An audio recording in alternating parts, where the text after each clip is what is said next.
सुप्रभात। जीवन मुक्ति, जीवन मुक्ति।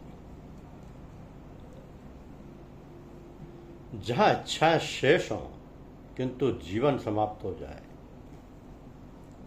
यह है मृत्यु। जहां इच्छाएं समाप्त हो, मोह का भी क्षय हो गया हो किंतु जीवन शेष हो, यह है जीवन मुक्ति। तो जहाँ इच्छा यानी मोह समाप्त व जीवन भी समाप्त, यह है मुक्ति यानी सदगति। तो भगवान जब कृपा करते हैं, रीझते हैं, द्रवीभूत होते हैं, तो भक्त को निहार होकर ही देते हैं। किंतु जब क्रोध करते हैं तब भी निर्वाण प्रदान कर देते हैं। तो भगवान की तो कृपा भी धन्य और कोप भी धन्य। बाली के दुराचरण युक्त भारी अहंकार व तारा के आगाह करने पर भी सुनपते जिनई मिलो सुग्रीवा, ते दो बंधु तेज बल सीवा, कौशलेश सुत लक्ष्मण रामा, कालव जीत सकई संग्रामा। तो आगाह करने पर भी कान न देना, इस अतिशय मदमत्तता पर श्री राम का क्रोध बल पड़ता है। मूल तोहि अतिशय अभिमाना, नारी सिखावन करस न काना, मम भुज बल आश्रित तई जानी, मारा चहस अधम अभिमान।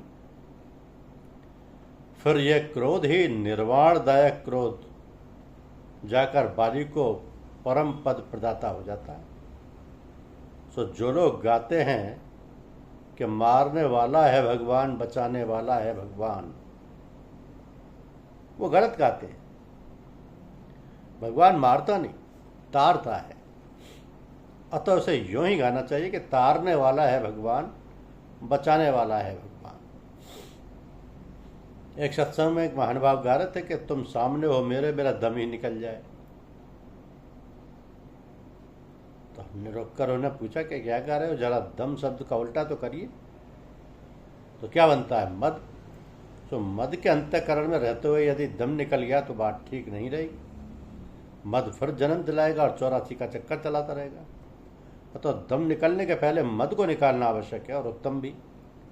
इसलिए इसे यूं गाया जाए तो सार्थक साभिप्राय होगा कि तुम सामने हो मेरे, मद मेरा निकल जाए।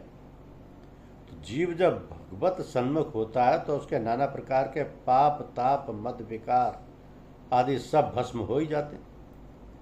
कहा ना कि सन्मुख होए जीव जब, जीव मोह जब ही, जन्म कोटि अघनाश ही तब ही। अथवा भगवत दर्शन का सफल बताते हुए प्रभु श्री राम माँ सभी से कहते हैं कि मम दर्शन फल परम अनूपा, जीव पाव निज सहज स्वरूपा। तो बाली का भी पहले मद चूर चूर कराया प्रभु ने, फिर निज धाम भेज दिया। धन्यवाद।